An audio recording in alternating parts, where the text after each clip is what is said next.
Moi aussi d'ailleurs. C'est bon.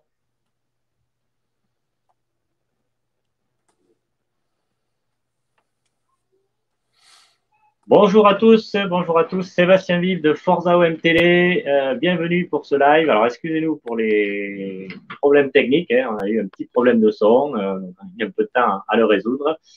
Maintenant, tout est rentré dans l'ordre, donc on va faire le live comme prévu, le live sur la vente OM. Donc avec Romain, bonjour Romain.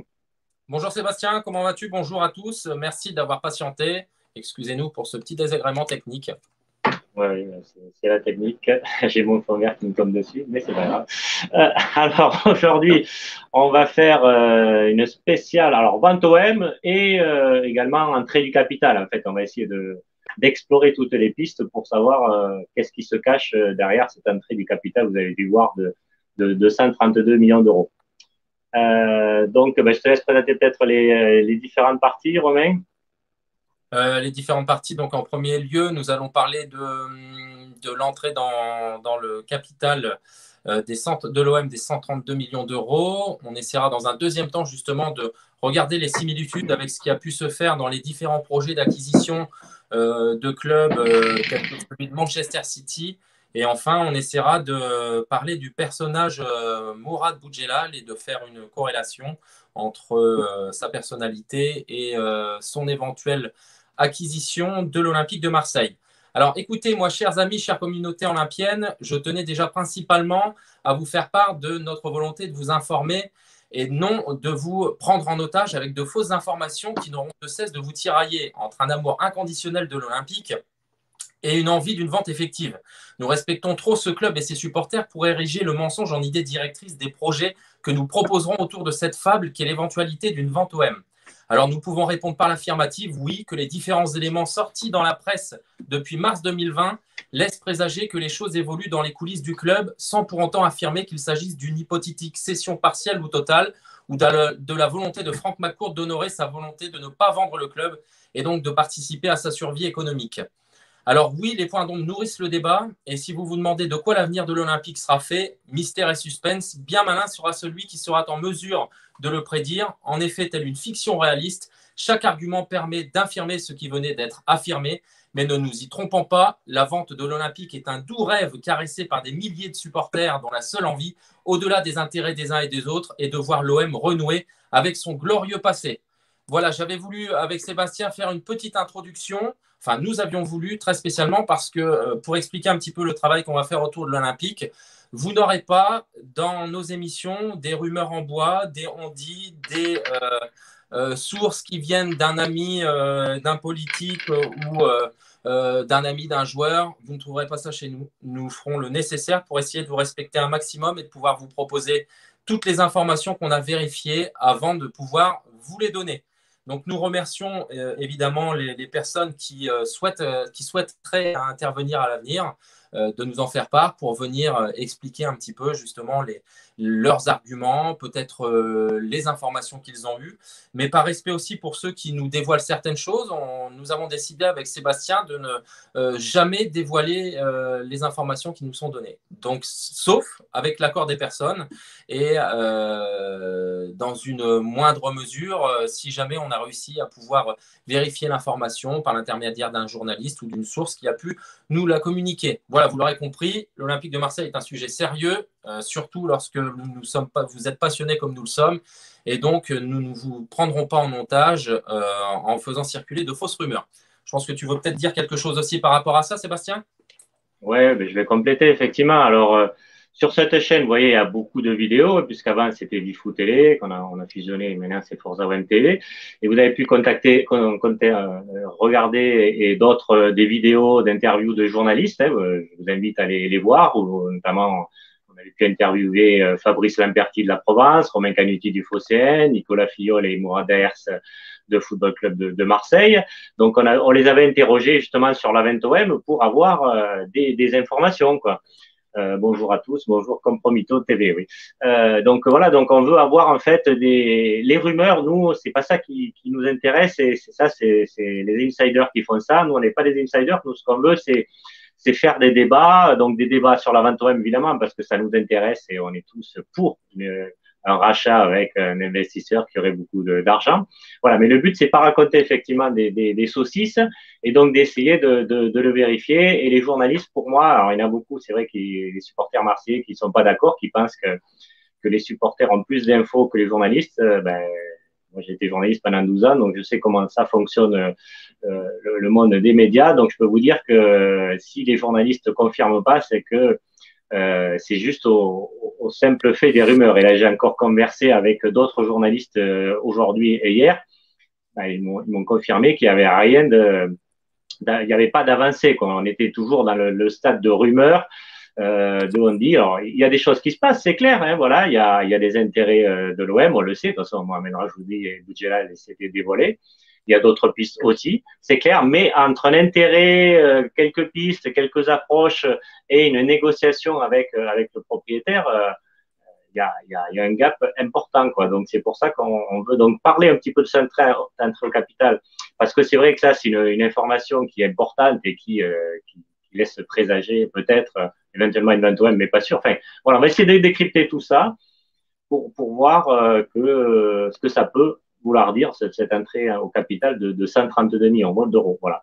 Mais donc, comme pour dire ce que disait Romain, effectivement, si quelqu'un pense avoir une info, il peut venir et nous, on fera juste que l'écouter, mais on n'ira pas dans son sens, puisqu'on n'aura pas vérifié cette information. Par contre, si quelqu'un a une rumeur et qu'après, les journalistes, mais je disais les journalistes, pas n'importe quel média non plus, hein, des médias sérieux, type La Provence, type RMC, type Le Phocéen ou l'équipe, mais pas, il y a des médias qui sont un peu farfelus, je ne dirais pas le nom, je ne suis pas là pour faire des négociations, mais il y en a qui sont là que pour faire du buzz et qu'il n'y a rien de sérieux, ou des médias étrangers qui reprennent des rumeurs voilà, qui sont passées, quoi. Donc, voilà.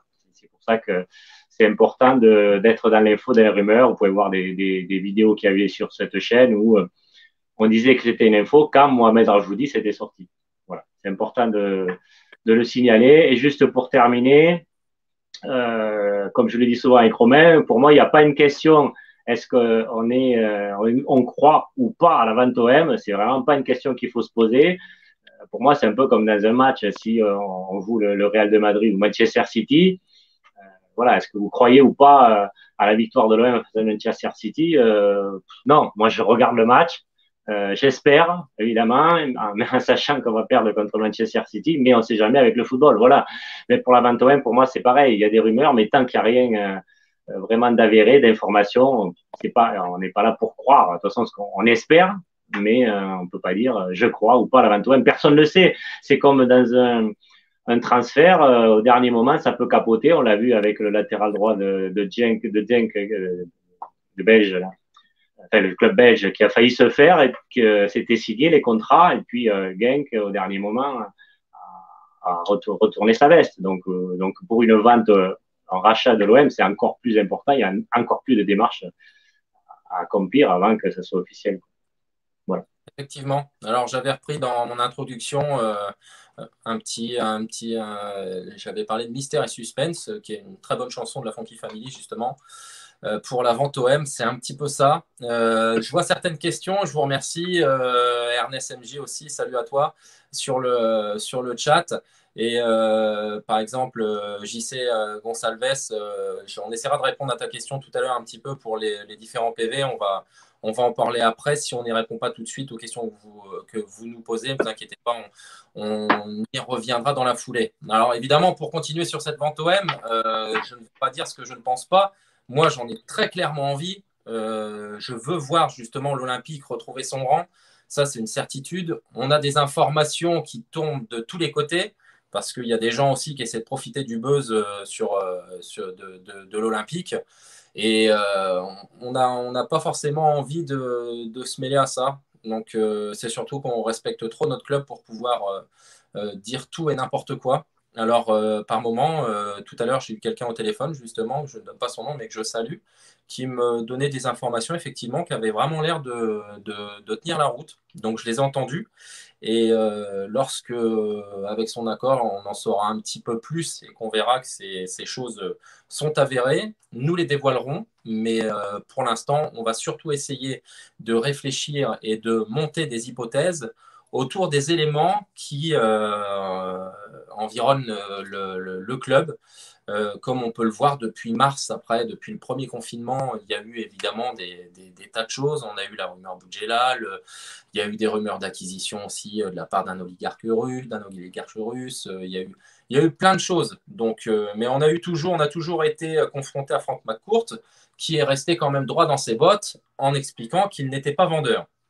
Alors, évidemment, on peut parler de choses comme de Romain Molina, par exemple, qui fait de très bonnes vidéos. Et d'ailleurs, je salue son combat sur ce qu'il a fait pour dénoncer les représentants de la FIFA avec les problèmes qu'il y a eu avec la fédération haïtienne, qui finalement nous avait expliqué qu'il n'y avait pas forcément d'avancée depuis le mois d'août, mais qu'il était persuadé que le club était en vente. Évidemment, donc il ne prend personne pour des imbéciles quand il dit ça. Frank McCourt est vendeur, mais il n'est pas vendeur à n'importe quel prix. C'est-à-dire qu'il y a une mise. Lui, quand on connaît un petit peu le bostonien, c'est quelqu'un qui a réussi dans les affaires. C'est quelqu'un qui lâchera pas le morceau comme ça sans avoir réussi. C'est quelqu'un qui un fighting spirit irlandais, justement, qui ne voudra pas partir avec une mauvaise image une deuxième fois, comme ça a pu être le cas à Los Angeles, même s'il a fait une très grosse plus-value sur la vente du club. Donc, la vente arrivera. Je pense qu'il faut être patient. Mais pour l'instant, on ne peut pas vous le garantir. En tout cas, ce qu'on peut dire, même si Sébastien vous dira que je ne mens pas en disant ça, je ne suis vraiment pas un pro direction actuelle, puisque j'estime qu'elle est loin d'être à la hauteur de mes attentes et des attentes des supporters. Mais si en tout cas, le but, par exemple, de cette augmentation de capital, la partie sur laquelle on va passer est uniquement pour pouvoir permettre la survie du club, on peut quand même le remercier pour ça, parce que une des hypothèses qui est envisageable aussi, c'est que pour éviter la liquidation, il est justement réinjecté de l'argent par la création justement de nouvelles actions pour pouvoir donner une situation financière plus confortable au club. Donc, il ne faut pas perdre cette idée non plus de l'esprit. C'est-à-dire que possible cession, mais il y a aussi le fait que Frank McCourt est toujours propriétaire, qu'il n'a peut-être pas forcément non plus d'acquéreur sérieux et que pour l'instant, il participe à la vie économique du club. Sébastien, qu'est-ce que tu veux dire, toi, par rapport justement aux informations qui sont tombées sur les 132 millions dans le capital du club? C'est vrai que cette information laisse quand même interpelle beaucoup de personnes, nous les premiers, puisqu'il y a, comme je le disais en introduction, il y a des zones d'ombre qui permettent justement d'échafauder des hypothèses. Ouais, tout à fait. Alors déjà justement à l'introduction, je parlais tout à l'heure que je conversais avec pas mal de journalistes. Je vais poser la question justement. Mais quasiment tous en fait ont pas d'infos, ils savent vraiment pas de quoi ça vient. Tout le monde est dans le flou en fait. Hein. Tous les médias sérieux que je parlais tout à l'heure sont dans le flou avec cette entrée en capital. Donc ils peuvent faire eux aussi que des hypothèses et ils attendent bien sûr d'avoir des informations à venir qui devraient venir dans quelques jours, dans quelques semaines pour justement pour cette entrée en capital de 132 millions. Ça va pas passer inaperçu, donc on le saura bientôt. Alors, qu'est-ce qu'on peut dire de tout ça? Et après, effectivement, je te dirai quelles sont les hypothèses qui peuvent être dites.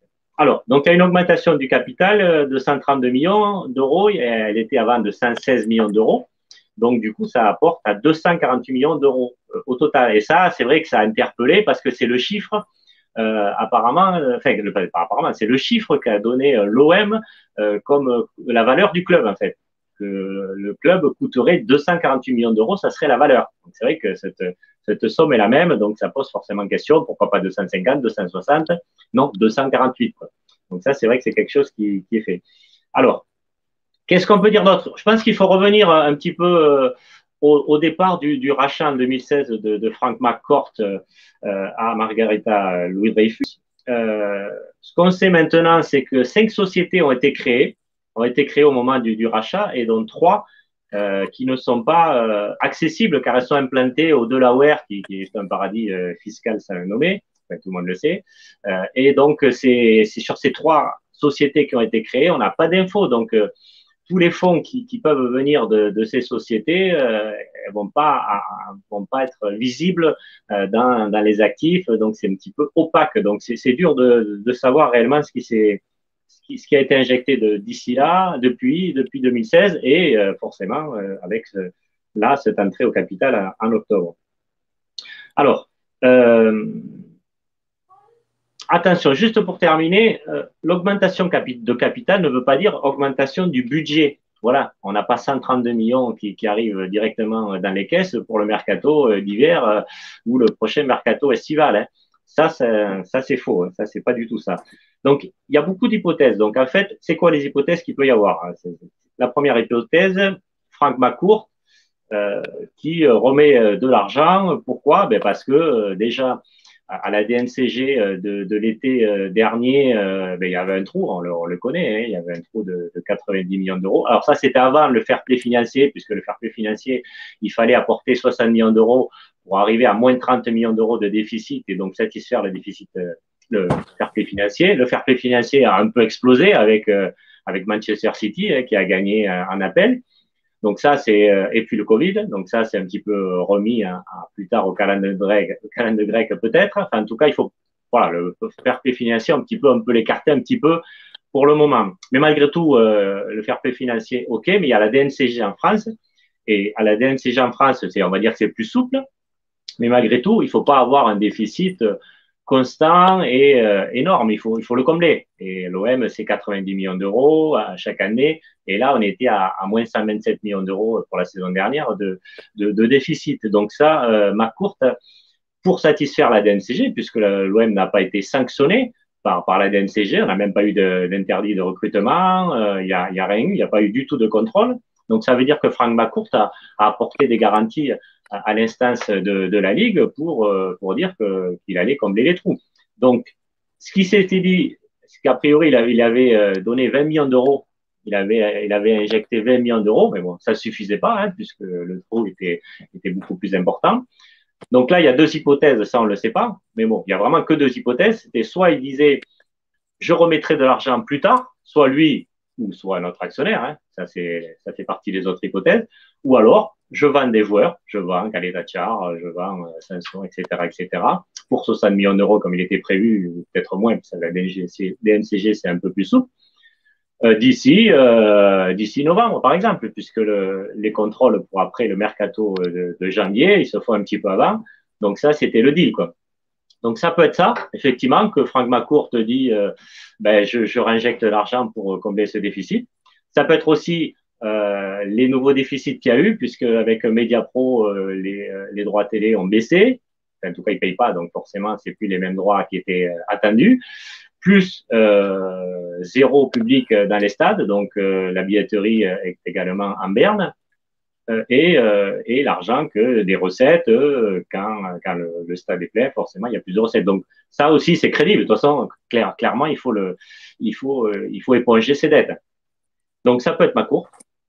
Ça peut être Guggenheim aussi. Alors, je sais pas si tu veux rebondir sur ça déjà, Romain, ou je continue sur Guggenheim parce que ça peut être une vraie piste, en fait. Je voudrais juste en profiter pour répondre à une question que je vois depuis tout à l'heure. Ouais, voilà, on les note. Je l'ai noté moi aussi. On fera peut-être une partie après questions-réponses ou au fur et à mesure, on va voir. Mais vas-y, parce que du coup, quand j'ai parlé, j'en ai peut-être zappé aussi. Il nous dit quel est l'intérêt pour un businessman américain de vendre son club de foot en période de crise sanitaire et économique. Fin du débat. Et écoute, c'est une question qui est pertinente. Moi, je vais te parler justement d'un sujet que je maîtrise très bien, qui est l'immobilier, puisque c'est ce que je fais dans les périodes de crise. Donc, ce qui n'est pas le cas actuellement. C'était Osmo qui a posé ces questions. Dans toutes les crises, en fait, ça génère des opportunités, si tu veux. Donc, tu n'as qu'à regarder. Il y a des commerçants qui sont actuellement qui sont fermés, qui ont du mal justement à tirer profit de quoi que ce soit. Et pendant ce temps-là, tu en as d'autres qui se gavent. Donc, l'intérêt pour McCourt, justement, de le vendre malgré la crise sanitaire, c'est que tu n'es pas à l'abri qu'il y ait quelqu'un qui ait de l'argent et qui veuille justement profiter de la situation pour pouvoir racheter le club à un prix qui serait peut-être inférieur justement à ce qu'il aurait acheté cet été ou l'année dernière actuellement. Parce qu'il n'a pas de garantie non plus sur l'état du marché d'ici cet été ou d'ici un an ou deux. Il y a un moment, si tu veux, où il va quand même se poser la question de récupérer son argent ou d'en perdre aussi. Même si son idée directrice reste quand même de faire une plus-value justement sur l'acquisition de l'OM. Mais c'est ce que je disais en introduction, tu vois, il y a beaucoup de points qui créent le débat justement à ce niveau-là. Et ta question est pertinente. On peut se poser la question. On pourrait dire fin du débat, comme tu le dis, histoire de dire c'est pas possible de le vendre. Mais malgré tout, il y a quand même des choses qui laissent entendre. Enfin, on peut toujours tirer des hypothèses qui permettent de dire que si jamais il avait un acheteur sérieux, avec un prix cohérent, qui serait susceptible de le lâcher. Maintenant, comme le dit Sébastien, pour rebondir sur ce qu'il disait avant, il n'y a rien qui interdit non plus l'arrivée d'un nouvel actionnaire pour l'épauler, justement. Comme dans le Delaware, qui est un petit État des États-Unis, justement, qui a une fiscalité très avantageuse pour les entreprises, ça te permet de masquer pas mal de choses. Et justement, les sociétés qui ont été enregistrées là-bas, on ne peut pas avoir accès aux documents. Donc, il est possible. D'ailleurs, pour revenir sur le PV d'AG et d'Assemblée Générale, il faut peut-être revenir aussi sur ce qu'est une Assemblée Générale pour ceux qui ne le savent pas forcément. L'Assemblée Générale extraordinaire, c'est une réunion qui, comme son nom l'indique, possède un caractère exceptionnel.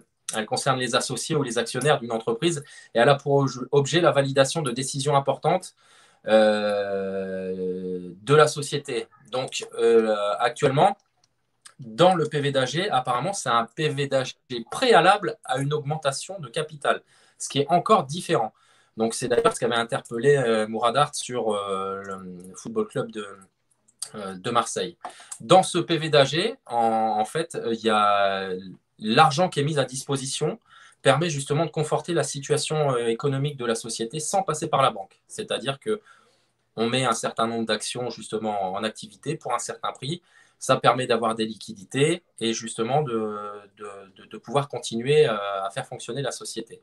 Malgré tout, il n'y a rien qui dise que les actions qui ont été libérées soient devenues la propriété des actionnaires actuels. C'est toujours une possibilité aussi. Voire d'un actionnaire différent qui serait le seul. Ce qui voudrait dire, par contre, vu le nombre d'actions en circulation, on l'a dit tout à l'heure, 132, ça ferait de lui un actionnaire principal. Donc, je ne suis pas persuadé justement que Franck McCourt fasse une cession directe en laissant un actionnaire principal prendre les rênes de l'Olympique. Donc, je pense qu'il y a plusieurs actionnaires, il y a peut-être plusieurs fonds qui se sont permis d'acquérir un nombre d'actions de l'Olympique pour pouvoir continuer à avancer. Alors, on en saura un petit peu plus dans les jours à venir, certainement. Mais depuis le début, il y a beaucoup de zones d'ombre comme ça. Mais évidemment, comme tu le dis, JC Gonçalves, on ignore qui va acheter les actions émises lors de la deuxième assemblée qui va y avoir. Alors, est-ce que ça veut dire justement qu'il va y avoir une cession partielle ou une entrée dans le capital? Le problème de ce qui se passe actuellement, c'est que toutes les hypothèses sont envisageables. Ouais, c'est Donc, ça. hein, Effectivement, Sébastien, ouais. tu t'en Ouais, penses? ouais, je veux rebondir. Alors juste, JC Gonzalez avait écrit aussi sur le chat que OM LLSC a déménagé du Delaware vers New York. Alors ça, je sais pas, j'ai vu l'info, mais je sais pas moi si elle est vérifiée, si elle est sûre ou pas. Et en plus, est-ce que comme il y a 5 sociétés au départ, voilà, est-ce que c'est toutes les sociétés? C'est là où c'est un petit peu opaque, c'est un petit peu flou, il y a rien de sûr, donc c'est compliqué vraiment de savoir. Donc, effectivement, je voulais rebondir sur Guggenheim parce que, voilà, ce qu'il faut savoir, bon, ouais, il n'y a pas d'hypothèse privilégiée. En tout cas, pour moi, ça serait plausible, mais il n'y a rien de sûr, évidemment. Il faut se rappeler en 2016 que c'était Guggenheim qui allait acheter l'OM, quoi. Bon, ils sont arrivés au dernier moment, hein, ils ont dépassé un petit peu tout le monde, hein, que ce soit Dana, des Indonésiens, Lopez, il y en avait d'autres, il y avait beaucoup de clubs beaucoup d'investisseurs qui étaient intéressés.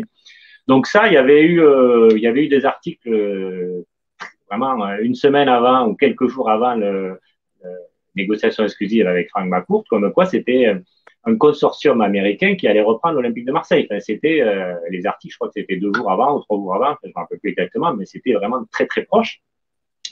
Et ce qui est quasiment sûr, c'est que en fait, à la fois Margarita Louis-Dreyfus et le maire de l'époque, Jean-Claude Gaudin, qui a toujours un regard sur, même si il a un regard, mais il n'est pas décisionnaire, mais c'est vrai que son poids est important pour un rachat. Et les deux ne voulaient pas un consortium pour reprendre le club. Ils voulaient un seul propriétaire, un propriétaire comme Margarita Louis-Dreyfus, en fait, une fortune personnelle, où du coup, là, on voit un peu plus la décision est unique. Donc, c'était parti sur ça. C'est donc, du coup, ce qui s'est passé, c'est que Guggenheim et Frank McCourt, la société McCourt, qui sont très liés, hein, ils sont dans plusieurs affaires vraiment ensemble. Je pense ce qui s'est passé, ce qu'ils ont dit, ben, finalement, Guggenheim, vous ne reprenez pas, c'est Frank McCourt, on reprend. Mais sûrement que Guggenheim a dû mettre des sous aussi dans ce rachat, quoi. Moi, ça, j'en suis pas sûr, mais c'est une hypothèse vraiment plausible. Et peut-être que là, Frank McCourt, bon, il a une fortune personnelle importante, certes, mais qui a beaucoup baissé avec cette crise. On l'a vu, il a essayé de vendre à tout va des sociétés, il l'a fait d'ailleurs. Donc peut-être, il a dit à Guggenheim, mais il faudrait peut-être un peu rajouter parce que bon, là, les déficits sont vraiment abyssaux. En plus, on ne peut plus avoir les recettes des droits télé avec Mediapro, la Ligue des Champions, mais ça va baisser quand même parce qu'on ne pourra pas faire des stades pleins, donc la billetterie va en prendre un coup, la billetterie à Ligue 1 aussi, la crise, enfin voilà, donc ça, forcément, il n'y a plus de rentrée d'argent. Donc c'est vraiment une hypothèse plausible, mais voilà, ça fait partie d'une hypothèse seulement, quoi. Oui, alors d'ailleurs, pour rebondir sur ce que tu disais, comme beaucoup d'entre vous, certainement, cet été, enfin, en post, sur la période du premier confinement, vous vous rappelez certainement, il y a eu beaucoup de personnes qui ont fait des lives avec parfois des intervenants qui étaient pertinents, un peu comme Jacques Biles ou des intervenants de ce type-là, qui ont toujours été expliqués, eux, que pour le coup, ils étaient sceptiques quant à la possibilité d'une revente. Ils ne sont jamais mouillés dans ce sens-là. Par contre, ils ont toujours laissé entendre qu'il était possible que quelqu'un arrive pour épauler Franck McCourt. Donc, je ne pense pas dire de bêtises en imposant cette information. On pourrait la retrouver assez facilement. Évidemment, pour l'instant, c'est aussi une piste. Mais bon, ce qu'il faut vous dire aussi, c'est qu'il y a beaucoup de choses qui peuvent être dites pour laisser la place à un actionnaire potentiel travailler tranquillement. On se rappelle par exemple que Franck McCourt, lui, il est sorti du chapeau à la dernière minute. Il y avait déjà des rumeurs de vente, et puis il y a eu ce fameux Gérard Lopez, je ne salue pas, qui s'était proposé pour être acquéreur de l'OM en l'imaginant arriver avec Bielsa. Et Margarita Louis-Dreyfus avait tout de suite pris la tangente en expliquant qu'il n'était pas question qu'elle cède le club à Lopez. Et elle avait d'ailleurs fait, je ne sais pas si tu te rappelles, un communiqué en anglais pour bien imposer le style et essayer d'expliquer par le biais de médias interposés à Franck McCourt qu'il était toujours celui avec lequel elle allait traiter. Peut-être qu'ils étaient d'ailleurs déjà en négociation exclusive. Mais il me semble, Ouais.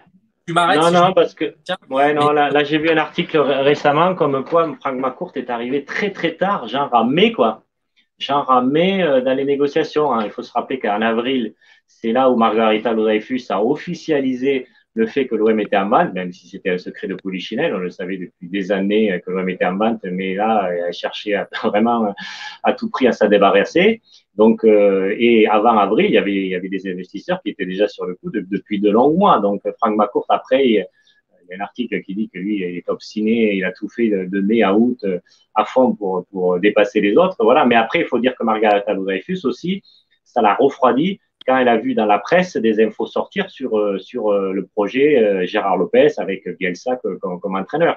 Et du coup, elle a dit, je ne vendrai pas à Gérard Lopez. C'est un peu ce qui se passe, hein, ce qui s'est passé, on peut revenir plus tard, sur Ajroudi avec McCourt, où McCourt a dit Ajroudi, moi, il a trop parlé dans la presse. Non, les affaires se font dans le silence. Donc voilà. Pour revenir un petit peu, j'ai noté que CED 78 intervient beaucoup, donc je note tout, hein, et on fera au fur et à mesure ou à la fin tout ce que vous avez marqué, enfin, ce qui est pertinent. Juste comme je l'ai mis sur le chat, quand il y a des grossièretés ou des insultes, c'est directement bloqué. Hein. J'ai mis un paramètre pour bloquer des mots, mais alors des fois, c'est vrai qu'on peut mettre comme à Marseille, on met des virgules. Des mots, voilà, qui c'est pas forcément hyper grossier et vulgaire, mais bon, voilà, je préfère bloquer ces mots parce qu'on est un média qui essaye d'être sérieux, hein, donc c'est pour ça que je bloque ça. Donc refaites votre phrase, si jamais c'est bloqué, ça arrive une fois, j'ai vu. Donc il dit que cette de 78, que s'il y avait un repreneur, en fait, un actionnaire majoritaire, on le saurait. Ben, je suis pas certain puisqu'on on le voit, je crois que tu as étudié un peu plus ça, Romain, avec Manchester City, mais même avec la Roma, puisque la Roma, là, qui a changé de propriétaire, on vient juste d'apprendre maintenant qu'il y avait eu une entrée au capital avant la revente du nouvel actionnaire, quoi. Et donc, ça s'est pas su de suite. Donc, alors, je dis pas qu'on le saura dans un an, hein, bien sûr. C'est l'histoire de quelques semaines à chaque fois.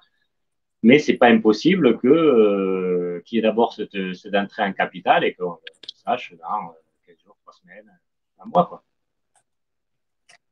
Bah, déjà, c'est ce qui s'est passé dans le club que je vomis par excellence et dont je leur ferai même pas le plaisir de les citer. Quand Qui n'ont pas gagné d'étoiles, c'est ça que tu veux dire? Qui perdent en finale? c'est ça, exactement. Ouais. Euh, Les experts de la remontada. Bravo, Je Coman. salue l'AS Monaco, que je suis pas forcément, mais j'étais assez content de le résultat hier.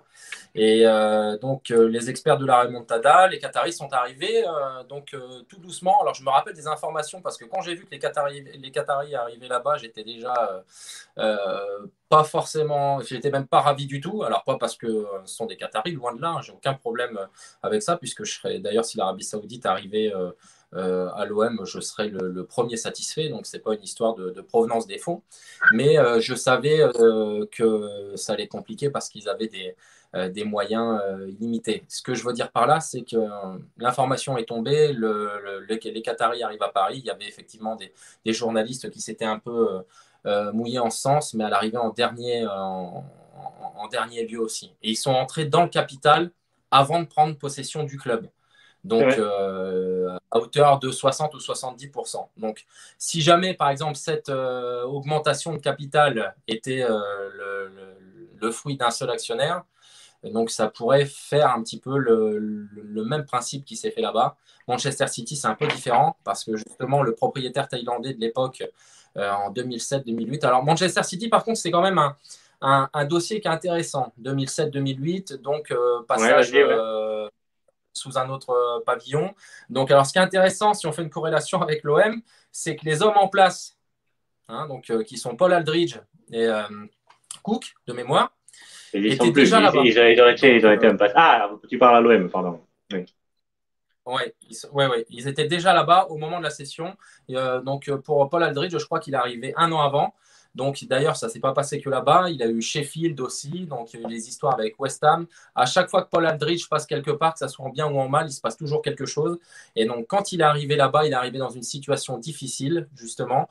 Et donc, ils ont permis à l'actionnaire d'Abu Dhabi, si je ne dis pas de bêtises, de devenir Ouais, ouais. propriétaire intégral du club. Parce que l'hypothèse, justement, avant cette arrivée, s'était posée que quelqu'un puisse devenir le propriétaire de l'époque, le Thaïlandais dont je ne connais plus le nom, lui, en fait, ne voulait pas que les futurs actionnaires achètent le club intégralement. Il voulait garder des parts, un peu comme Frank McCourt l'a fait. Et finalement, donc, ils ont pu prendre possession et apparemment, ça s'est fait quand même très vite du club intégralement. Et ça a été facilité justement par les hommes qui sont actuellement en place à l'OM, surtout par Paul Aldridge, qui est soi-disant un homme pour vendre Ouais, des j'allais joueurs. t'en parler. Je veux revenir sur ça. C'est qu'effectivement, Aldrich, comme utilisé, en fait, il y a pas que Manchester City, il y a plusieurs autres clubs qui ont été vendus où Aldrich a toujours été là avec Cook, enfin, surtout Aldrich, mais les deux d'ailleurs, qui ont été en transition avant un rachat de club, quoi. Donc là, c'est vrai que quand Aldrich, on a su l'information, ben, tout le monde, et même les journalistes, se sont dit, ben, il y a peut-être un rapport avec un éventuel rachat, puisqu'ils viennent à chaque fois dans un club pour faire la passation. Donc après, Jacques-Henri Hérault nous a fait un petit peu boire une tisane. Bon, c'est peut-être l'heure, effectivement, mais en tout cas, à ce moment-là, ça faisait un peu chaud dans la gorge, ce qu'il disait, puisque lui, il nous disait qu'il était là pour vendre des joueurs en Angleterre. Alors, ils n'ont jamais fait ça. Hein. Bon, alors on pouvait en douter sérieusement, puis après, effectivement, les mois passent, on voit que le rachat n'est pas effectif. Donc, allez, pourquoi pas, la tisane est plus froide, elle est peut-être plus facile, et plus digeste. Mais là, on voit que le mercato estival est passé. Et puis, il n'y a pas eu de vente en Angleterre. Il n'y a pas eu de vente phénoménale en Angleterre. Le seul club qui est venu au renseignement, c'est ça c'est de l'autorité publique. Longoria l'a redit dans un média hier, jusqu'à West Ham qui proposait 22 millions d'euros, ce qui n'est pas une somme extraordinaire non plus, ce n'est pas une culbute financière, mais on n'a pas besoin d'Aldridge pour vendre 522 millions d'euros en Angleterre, quoi. Il y en a qui vendent beaucoup plus cher en Angleterre et c'est des joueurs moins bons. Donc, finalement, il n'a pas du tout servi à la vente de joueurs. Donc, qu'est-ce qu'il est venu faire? Donc, du coup, le fantasme, la rumeur revient sur un éventuel rachat, quoi. Bah, ça fait partie encore des zones d'ombre dont je parlais tout à l'heure. Il y a beaucoup de questions auxquelles on ne peut pas répondre, malheureusement, qui nous obligent à nous interroger. Et justement, je vois JC Gonçalves qui nous dit aussi: que pensez-vous de l'arrivée d'Ingram? Est-ce que tu veux nous dire un mot sur Ingram, Sébastien? Ouais, alors après, Jeff Ingram, c'est vraiment un homme de confiance de Frank McCourt dans les affaires. Il est toujours là. Alors, effectivement, il était là pour le rachat des Dodgers. Il y en a qui font le lien. Moi, je ne fais pas forcément le lien. C'est qu'en fait, c'est un homme de confiance qui est très âgé. Hein. Bon, en fait, ça ne veut pas dire, bien sûr. Hein. Il peut être là comment il s'appelle, Giacoloni, je me connaissais là, celui qui était avant le rachat. J'arrive jamais à se dire ce nom. Bon, bref. Ouais, moi, c'est pas quelque chose c'est pas vraiment quelque chose qui me dit que c'est forcément une vente OM parce que lui, il est là. Le seul truc que moi, je vois dans cette nomination en fait, Jeff Ingram, il prend la place de Frank McCourt dans l'organisation, en fait. C'est-à-dire qu'il prend, je crois que c'est Rick Soccer qui prend la tête d'Eric Soccer, qui était la société de Margarita Dreyfus et qui donc l'ont racheté pour acheter l'OM. Mais bon, ça veut dire quoi? D'ailleurs, il rien de arrive en nouveau. septembre. Ouais, De c'est ça. mémoire, il arrive en septembre dernier. Ouais. Rien de nouveau pour moi parce que Frank McCourt, on le sait, qu'il s'intéresse pas au football. C'est pas sa passion, le soccer. Voilà, donc il s'intéressait pour lui, c'est une affaire comme une autre, quoi. Donc il était impliqué un tout petit peu au début. On l'a vu 2 fois au Stade Vélodrome, manière 2. Il allait voir Rudy Garcia, il lui a fait la bise, il lui a donné les clés du camion et il lui a pris 200 millions. Et on les a pas vus depuis. Mais après, il n'est pas intervenu, donc il était très loin de Marseille, il s'est pas impliqué beaucoup. Là, on le voit plus au stade depuis un moment, hors Covid, bien sûr. Donc là, il met quelqu'un à lui pour gérer cette affaire qui l'embête clairement. Et il ne lui fait pas gagner de l'argent. S'il croyait en gagner, je sais pas comment. En tout cas, il n'a pas vendu une bonne affaire. Donc, il nomme quelqu'un d'autre. Alors, ça peut, bien sûr, hein, toutes les suppositions sont possibles. Mais ça peut être effectivement comme on peut faire le parallèle. En fait, il y a beaucoup de choses où on peut faire le parallèle, comme effectivement le nom que tu m'as cité, que j'ai encore oublié, Cicoloni, que c'était Dreyfus, qui effectivement c'était un homme de confiance, un homme proche de la famille. On l'avait nommé en attendant un rachat. Mais ça a été fait quand Margarita Dreyfus avait dit que c'était le club était en vente officiellement. Donc c'était vraiment un court passage et on savait que ça allait se faire. Alors là, on ne sait pas. Donc ça peut ou ça peut pas. C'est pas quelque chose, un élément pour moi qui est décisif. Il y en a d'autres qui sont plus douteux, quoi. Voilà. Aldridge en fait partie, mais il y en a d'autres. Et Gary Cook, justement, parce que Gary Cook est parti, lui. Alors qu'est-ce qu'il est venu faire à l'Olympique, justement? C'est ça, c'est pareil, c'est la grande question. Donc, il a certainement eu un contrat, puisque ça a été annoncé. On a fait des recherches, on a bien vu que, évidemment, oui, Gary Cook était bien, a été pressenti à arriver à l'Olympique. Mais qu'est-ce qu'il y a fait, justement? C'était certainement, justement, sur la période du printemps dernier, où, justement, il officiait. Parce que Aldridge, lui, est encore là, donc on ne sait pas ce qu'il fait non plus, puisqu'apparemment, ils ne vont pas de joueurs en Angleterre. Et que là où il est passé avant, hormis sur l'histoire des transferts à West Ham de Mascherano et Tevez, il a toujours été là pour épauler des clubs en difficulté financière. Et il s'est de manière générale, passé une vente dans la foulée. Mais qu'est-ce qu'il est venu faire là, notre ami Gary Cook? Parce que c'est lui le plus mystérieux quand même dans les différents noms qu'on peut citer. J'avoue que je n'ai pas trouvé beaucoup d'informations le concernant. Ouais, attends, je réponds juste, je dis bonjour à Jean-Pierre, qu'on connaît, qui vient souvent sur nos lives. Ouais. Voilà, Salut, donc après, salut Jean-Pierre. Donc il dit qu'il y aura des ventes au mercato. Je ne suis pas persuadé parce que Longoria a dit sur le Phocéen que c'était pas sûr. Après, on verra. En tout cas, il a dit que c'était pas lié à la Ligue des Champions, hein, de la qualification ou pas au 8e de finale. Qu'est-ce que je voulais dire? Je voulais dire oui, Cook, pardon, Gary Cook. Alors, c'est vrai que son passage est assez court, effectivement. On ne sait pas exactement quand il est arrivé, on sait quand est-ce qu'il est parti, mais en tout cas, il est resté moins longtemps qu'Aldridge. Il y a plusieurs hypothèses, c'est pareil. Moi, quand je discute sur les messages privés avec les journalistes, je leur ai posé souvent la question. Ce qu'ils disaient, eux, qu'éventuellement, ils pouvaient être là pour conseiller, en fait, Franck McCourt, qui était très loin, qu'il laissait les clés du camion à Jacques-Henri Hérault. Alors, même s'il lui fait une confiance aveugle, ben, peut-être, ce qu'il disait que, bon, il voulait quand même un petit peu le surveiller, parce qu'il avait quand même balancé 200 millions d'euros par la fenêtre. Donc, quelque part, au bout d'un moment, il voulait rattraper quelques-uns. Donc, peut-être, il était là pour le conseiller. Alors, soit des actions, effectivement, mais aussi peut-être pour recevoir les intérêts d'éventuels repreneurs, étudier les offres de rachat. Ça peut être ça. Et alors, ce qui est bizarre, c'est que pourquoi il est terminé alors que la vente n'a pas été effective. C'est là le grand mystère, quoi. Parce que Il y a si Cyril Gary... 73 qui nous parle d'un audit. C'est vrai que ça aurait pu être aussi sur Ouais, mais alors, ouais, voilà. Alors ça, il y a beaucoup de monde qui le dit sur Internet, des supporters de l'OM, que pour ça, certains qui annoncent la vente est effective, la vente est effective, la vente va arriver, c'est conclu et tout. Moi, quand j'ai interrogé notamment Fabrice Lamperti de la Provence, qui sont quand même très bien informés, qui s'étaient renseignés sur ça, il m'avait dit, et puis vous pouvez voir un article qui a été fait sur l'équipe en 2016 pour un processus de vente d'un club, un audit, ça passe pas inaperçu, quoi. Ça passe pas inaperçu parce qu'ils sont là pour éplucher tous les comptes, ça dure des jours et des jours. Et il y a 200 personnes qui sont au club, qui sont employées. Donc, quand il y a des personnes comme ça qui viennent faire un audit, ben, ils sont au courant et ça fuite. Hein. C'est comme ça que souvent les journalistes ont des infos un peu cachées, qui ne sont pas données directement par le club, mais par des employés ou des joueurs ou autres. Et ça n'a pas fuité. Donc, je ne suis pas certain qu'il y ait une audit. Et puis, quand il y a un audit, ça, j'ai bien vu justement l'article de l'équipe qui le disait, l'audit, ils ne vont pas en faire 50 000 en fait. Hein. Il faut un audit quand ils ont assez d'acheteurs et qui se sont mis d'accord, en gros, sur le prix d'achat avec les acheteurs. Donc, ils sont sûrs qu'ils vont choisir un futur repreneur, quoi. Et donc, du coup, hop, on ouvre les comptes aux futurs repreneurs. Mais voilà, ils sont deux, admettons, on a choisi deux repreneurs. Les deux vont pouvoir voir les comptes. Et ensuite, ils feront le choix pour les négociations exclusives. Ça, on l'a pas entendu parler.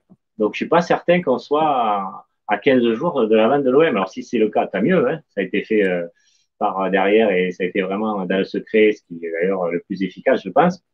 Mais ça, pour moi, pour le coup, là, je ne crois pas. Quoi. Je crois pas. En tout cas, ça aurait été vérifié, je pense. Ça aurait été mis par les médias. Quoi. Donc, parmi les personnages aussi, les personnages sur lesquels on s'interroge, chaque rebondissement nous amène son lot justement de nouveaux intervenants, quoique celui-ci était déjà intervenu pour être associé du cabinet Sullivan & Cromwell pour la signature qui s'était tenue justement en octobre 2016. C'est Olivier de Villemorin, je ne crois pas me tromper sur son prénom, donc qui justement sur le PV donc, qui a été proposé, hein, tout le monde peut le consulter, apparaît en tant que représentant donc, de Franck McCourt ainsi que de Pierre Bellon. Et donc, ce qui interpelle donc Pierre Bellon, c'est le propriétaire de la société, la multinationale Sodexo, c'est ça hein, Sodexo. C'est un Marseillais. C'est ça, un milliardaire marseillais. Donc, ce qui interpelle les gens, c'est que lui, ce dernier, Pierre Bellon, est arrivé dans le capital de l'OM pour un montant dérisoire. Je crois qu'il est entré dans le capital. 1 euro. 1 euro, il était 1 euro déjà. Voilà, 1 euro symbolique. Et donc, pour les augmentations du capital ou alors pour les retours des créances qui ont été faites, il y en a eu 3 quand même. 2016, 2017, 2018. Et donc, sur ces 3 phases, quand Margarita Louis-Dreyfus, elle, justement, était intervenue, et dans la mesure aussi où elle a un pourcentage, évidemment, quand il y avait une augmentation du capital, elle était contrainte d'y participer également. Alors, ici, ce qui interpelle, et comme on l'a dit tout à l'heure, c'est un PV, justement, qui nous permet, justement, d'un avant-projet pour une augmentation de capital. C'est peut-être pour ça qu'on n'a pas tous les éléments, mais elle n'est pas représentée. Et ce fameux Pierre Bellon, lui, a l'air de s'intéresser justement à ce qui se passe. Alors c'est vrai que déjà tout le monde s'est interrogé quand il est arrivé. Qu'est-ce qu'il vient faire pour entrer à 1 euro symbolique dans le club? Alors moi, personnellement, ça me ferait très plaisir de me dire, même d'être actionnaire de l'OM à hauteur d'1 euro, c'est pas grave, tu y es. mais je ne suis pas persuadé que ce monsieur-là se contente de ça. Il y avait peut-être une idée Ouais, directe à ce moment-là. Et donc aujourd'hui, on sait qu'il est représenté par la personne justement qui a fait la signature avec Franck McCourt et qui le représente aujourd'hui.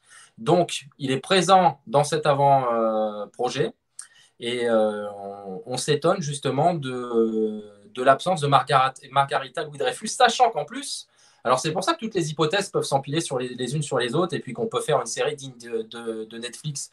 Parce qu'en plus, il y a quelque temps, on a eu l'information selon laquelle Kirill Louis-Dreyfus, lui, qui est donc le fils de Margarita, pour lequel elle avait conservé un pourcentage du club, lui va acheter Sunderland. Donc on sait déjà qu'en plus, une personne privée ne peut pas être actionnaire actionnaire propriétaire de deux clubs. Donc là, c'était sa maman, mais on peut quand même s'interroger là-dessus. Alors pour qui, pourquoi, comment? Je ne sais pas ce que tu penses de ça, Sébastien. Pourquoi c'est pas Margarita surpris. Ouais. disparaît immédiatement, là, sans qu'on sache pourquoi, alors qu'avant, justement, elle participait à toutes les assemblées générales extraordinaires ou les assemblées qui se sont tenues de manière récurrente, puisqu'il doit y en avoir logiquement au moins une dans l'année. Et pourquoi là, on ne la voit pas apparaître sur ce document, et surtout, pourquoi elle n'est pas représentée, alors qu'elle a quand même un pourcentage qui est bien plus important que l'euro symbolique de Pierre Bellon. Ouais, c'est vrai, c'est vrai. Juste, je voulais terminer sur, ouais, sur Bélo. Effectivement, oui, par exemple, il y a le projet Socios, c'est des supporters qui veulent que les supporters soient actionnaires. Donc, effectivement, on pourrait l'être. Et David Bélo, pourrait être Pierre Bélo, pardon, pourrait être dans ce cadre-là et pas dans l'actif de l'OM. Donc, c'est vrai quelles sont ses intentions. En plus, c'est une personne âgée, je crois qu'elle a 80 ans ou 90 ans. Donc, peut-être passionné par l'OM, mais tu mets pas un euro, c'est vrai. Alors, est-ce que ça pourrait être lui? C'est un petit peu l'hypothèse qui avait, enfin, que Mouradar soulevait. Hein. Il ne disait pas qu'il n'y avait que cette seule possibilité, mais là, franchement, c'est dur à savoir, on ne sait pas. Et pour donc Margarita Dreyfus, pourquoi elles ne sont plus dans les PV? Ça, je ne sais pas. Pourquoi elle ne s'intéresse plus au club? Est-ce qu'elle a complètement lâché? Est-ce qu'elle a vendu? Ouais, c'est pareil, c'est plein d'hypothèses qu'on peut savoir. Ce que je voulais revenir sur Kirill Louis-Dreyfus, c'était un petit peu un fantasme, mais moi j'avais un peu le même, hein, c'est qu'ils reprennent éventuellement le club parce qu'on sait que lui, il était passionné par l'OM, il a vécu toute l'aventure quand il y avait son père puis sa mère. Donc il aille, lui, effectivement, finir son rêve, ou alors il peut revenir, mais dans 5 ans, 10 ans peut-être, je ne sais pas. Parce qu'éventuellement, il pouvait avoir l'ambition de reprendre l'OM, et là, en partant à Sunderland, même si c'est un club de 3e division anglaise et qui ne va pas mettre d'argent, je pense, mais malgré tout, il part. Alors pourquoi il part? Est-ce qu'il y a un autre qui arrive à l'OM? Voilà, ça c'est une incertitude qu'on ne sait pas. Et ce que je voulais rajouter aussi, c'est que, bon, là par contre, pour le coup, je ne suis pas d'accord avec certains journalistes et des supporters de l'OM qui disent que, ou d'insiders qui ont dit que c'était fait, que la vente avait été faite avant le Covid et que du coup, le Covid a tout cassé, quoi. Et que du coup, on ne pourrait pas faire d'affaires pendant le Covid. On voit que non, puisque la Roma, le club a été vendu pendant le Covid, et que l'autre club anglais, que j'ai oublié le nom, qui a été racheté aussi par des millionnaires, des milliardaires, ont aussi été rachetés, quoi. Donc, comme quoi, les affaires peuvent se faire aussi. Donc, ça veut rien dire, quoi. Donc, ça, du coup, ça tombe à l'eau en disant que l'affaire était conclue avant le Covid, avec Bentalal ou un autre, et que finalement, tout ça a fait capoter. Alors, bien sûr, ça aide pas. C'est clair que pour acheter en cette période-là, c'est compliqué. Mais si la négociation était faite depuis plusieurs mois et qu'il y avait quelques documents à faire, bon, ça peut se faire. Évidemment, ça peut capoter aussi, mais voilà. Si on commence une affaire maintenant, c'est plus compliqué. Mais bon, Ajroudi est quand même venu en pleine période de pandémie de Covid. Hein, donc voilà. Est-ce qu'on va peut-être refaire le tour et après on peut reprendre les questions? C'était déjà De Villemorin qui avait communiqué pour lui expliquer que son client ne négocierait pas avec lui. Hein. Donc c'est quelqu'un qui a l'air quand même d'être particulièrement intéressé à ce qui se passe. C'est lui qui représente Franck McCourt.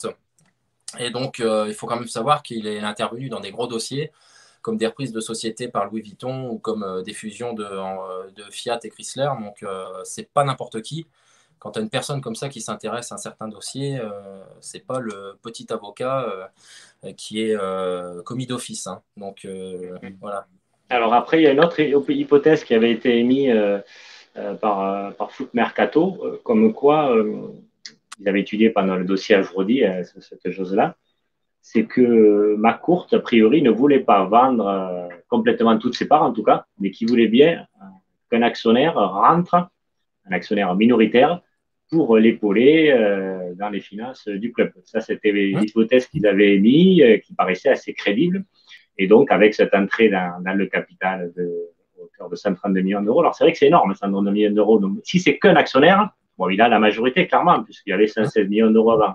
Mais ça peut être plusieurs actionnaires qui font, et ça peut être un mix. C'est-à-dire, ça peut être Guggenheim qui met un peu, Frank McCourt qui remet, plus un autre qui met une grosse part, ou Bellon qui en met aussi. Enfin, tout est possible, en fait.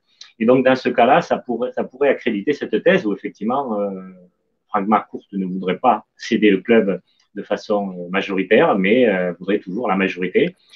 Mais par contre, ne serait pas contre, effectivement, une entrée dans le capital importante d'actionnaires pour pocher les dettes et pour faire vivre l'OM, qui était quand même une limite à liquidation judiciaire vu les trous abyssaux qu'il y avait chaque année. Quoi. Donc, ce n'est pas une hypothèse à écarter non plus. Quoi. Non, hypothèse intéressante, surtout qu'on sait, donc, mais c'est toujours, enfin, on sait d'après les rumeurs, hein, donc on ne sait pas, mais on imagine que justement, McCourt, lui, donc ça, par contre, c'est certain, ne voulait pas céder la totalité du club, enfin, comme le demandait à Manchester City avant finalement d'y renoncer, et que la propriété d'actionnariat, justement, de Margarita Louis-Dreyfus posait aussi problème parce que ça faisait rentrer finalement un troisième actionnaire, et ce troisième actionnaire pouvait pas, quel qu'il soit, ne pouvait pas acheter le nombre de parts qu'il souhaitait. Il pouvait acheter des actions de l'OM sans aucun problème. Il pouvait devenir actionnaire au même titre que les autres, mais apparemment celui-ci, il était limité par le fait aussi qu'il y a un autre actionnaire du calibre de Margarita Louis-Dreyfus, même si de mémoire, elle ne possède que 3%. Donc, tout ce qu'on est en train de dire, effectivement, quand tu fais des parallèles avec son fils, avec les rumeurs qu'il y a eu, en faisant un petit peu de tri, on arrive quand même à essayer de trouver des choses qui sont cohérentes, mais même en étant cohérent, ça ne veut pas dire que c'est ce qui va se passer, et on n'est pas en train de vous dire, justement, attention, les négociations sont faites. Non, non, loin de là. On essaie d'y réfléchir ensemble et puis de voir ce qui se passe actuellement, et l'avenir nous le dira. Alors peut-être, comme tout à l'heure on le disait en début d'émission, que c'est simplement un soutien financier pour l'OM aussi. Donc on sera certainement tous déçus parce que même si on peut remercier Franck McCourt pour l'argent qu'il a mis, on sait aussi qu'il y a quand même beaucoup d'erreurs de commises et donc on a certainement tous envie que les choses soient différentes, en tout cas à l'avenir, avec un actionnaire bien plus solide, parce qu'on sait que dans le football moderne, de toute façon, ça passe forcément par l'argent. Donc voilà, je vois encore, donc pour répondre à Osmo, McCourt Global possède un fonds d'investissement en commun avec Guggenheim Partners. Est-ce que c'est McCourt avec son argent personnel ou ce fonds d'investissement qui investit dans l'OM? C'est McCourt. Guggenheim, je crois que ce fonds d'investissement, pardon, lui, il a dû s'associer avec eux après la reprise. Alors, je ne veux pas te dire de bêtises, mais il me semble que c'est ce qui s'est passé. Parce que avant que moi j'entende parler de Franck McCourt, j'en discutais avec un ami, Khalid Stati, justement, qui s'était un peu interrogé sur Guggenheim, et j'aurais bien justement souhaité que Guggenheim devienne propriétaire à la place de Franck McCourt, parce qu'évidemment, c'est quand même bien différent que la fortune de McCourt. Mais en fin de compte, l'association des deux aurait très bien pu bien fonctionner. Après, tout est possible. Les hypothèses qu'on monte actuellement peuvent laisser la place aussi à l'ouverture du capital à Guggenheim, surtout que d'autres disent également, alors je suis désolé pour l'image de Franck McCourt, mais il peut faire office de bout en train qui prépare une jument, c'est-à-dire qu'il est un peu là pour préparer le terrain à un autre actionnaire, ce qui est une possibilité, qu'il est arrivé là. Donc lui a dit qu'il était là sur le long terme, mais beaucoup disaient qu'il est arrivé justement pour laisser la place à quelqu'un d'autre derrière. Alors bien heureux sera celui qui nous dira de qui il s'agit. Peut-être Guggenheim, peut-être Walid bin Talal, je ne sais pas, puisqu'on sait qu'il y a des accointances, notamment aussi avec son frère. En tout cas, Franck McCourt est quelqu'un qui est entouré. Et voilà, d'une manière ou d'une autre, il n'est pas venu non plus à l'OM par hasard. Alors, je vois que 778 parle du Parc Chano, évidemment. Il est venu pour l'immobilier parce que le foot, il n'y connaît rien. Et c'était pas ça qui l'intéressait. L'OM, c'était une porte d'entrée justement pour pouvoir faire des affaires dans le sud de la France. Et en plus, on sait que de toute façon, pour l'immobilier, c'était mort. Ce qui s'est passé, je crois qu'il a été retoqué aussi au niveau d'une juridiction. Il avait dû faire l'accession d'un bien ou quelque chose et ça n'a pas pu se faire parce que c'est passé devant le tribunal. Donc, l'immobilier, c'est mort. Alors peut-être qu'il va chercher aussi à trouver un actionnaire avec lequel il va pouvoir justement partager les compétences. C'est-à-dire qu'il va dire, écoute, toi, tu viens pour le foot, parce que si c'est un actionnaire justement qui a un intérêt, comme ça pouvait être le cas de ce qu'on parlait avec le grand projet méditerranéen, etc., et qui finalement ne va pas forcément s'intéresser aux affaires autour de Marseille, peut-être qu'ils peuvent trouver une sorte de compromis, d'échange de bons procédés avec McCourt qui fait de l'immobilier et un nouvel actionnaire qui se consacrerait simplement justement à l'Olympique de Marseille. Okay. Donc, voilà. Ouais, je voulais rebondir un petit peu sur, j'ai noté les questions là. N'hésitez pas à poser d'autres questions, ceux qui sont arrivés. Je vois qu'il y a Frédéric Sempri qui est arrivé, Chapeau Roquette ou d'autres. Je note toutes vos remarques et vos questions et on va essayer d'y répondre. Alors, donc je remarque qu'on était en haut du chat, là, mais j'avais noté. Donc, McCourt, selon Osmo, qui a beaucoup intervenu sur ce chat, ne veut pas vendre selon Osmo. Donc, bon, ça, ce qui a été dit à plusieurs reprises, effectivement. Et donc, ça n'a pas été démenti, effectivement, comme quoi il voudrait vendre. Il y a que Romain Molina, effectivement, qui disait que le club était à vendre. Après, effectivement, tous les clubs français sont à vendre. Et s'il y a quelqu'un qui arrive avec 350 millions d'euros, a priori, il trouvera preneur facilement. Donc ça, c'est sûr. Alors après, pour répondre à la fois à Neil et à la fois à Chapeau Roquette, qui nous demande ce qu'on pense des informations qu'une personne a mis sur le chat et d'autres qui en met souvent. Vous le verrez sur le chat, je ne vais pas dire les noms qui sont dits. On ne commente pas. Si vous avez loupé le début, ce qu'on veut dire, c'est que nous, on essaie d'analyser en fait ce qui se passe sur des faits avérés. Voilà, c'est l'entrée au capital, ça c'est un fait, c'est une info qui est sûre, bien sûr. Sur après les éventuelles rumeurs qui sont dites par-ci, par-là, on ne peut pas commenter parce qu'on veut rester sérieux voilà, je veux dire, à la différence d'autres lives peut-être qui peuvent un petit peu se laisser aller un petit peu à ça. Ouais, nous, on ne va pas croire des choses qui ne sont pas avérées. On est un peu comme Saint Thomas. Hein. Moi, j'ai un fils qui s'appelle Thomas, donc je suis un peu comme Saint Thomas, où je crois que ce que je vois. Ce qui ne veut pas dire que j'espère pas. Voilà, comme disait Romain, on espère tous un rachat de l'OM avec des moyens illimités. Donc voilà, donc ce qu'ils ont dit sur des infos, effectivement, que comme quoi, je redis, et Boudjela, comment dire, le procès qui devait y avoir fait par McCourt et les poursuites qui seraient éventuellement arrêtées, ben ça, on ne peut pas vérifier. Quoi. Enfin, je veux dire, personne ne le sait. Quoi. Donc, on ne peut pas commenter ces infos-là. Et une autre personne qui met beaucoup de tweets sur la vente OM un petit peu de façon juridique, bah, écoutez, c'est bien, c'est des déductions, ça peut être intéressant, mais il n'y a rien de sûr, il n'y a rien d'affirmatif. Et, on peut pas, enfin, je peux pas, on va pas commenter ça, quoi. Donc, est-ce qu'on est pour ou contre ce qui se dit là? Qu'est-ce qu'on en pense? On ne sait pas, on les connaît pas ces personnes, donc on peut pas vous dire. Même si on a pu échanger éventuellement sur les réseaux sociaux, quoi. Pour rebondir, justement, ça ne veut pas dire que la personne dont tu nous parles, Chapeau Roquette, n'est pas une personne respectable et puis ne croit pas forcément ce qu'elle tweet ou ce qu'elle propose. Tu sais, les informations, dès l'instant où tu cherches à en avoir, tu peux avoir tout et son contraire. Donc après, par moment, tu as aussi l'envie.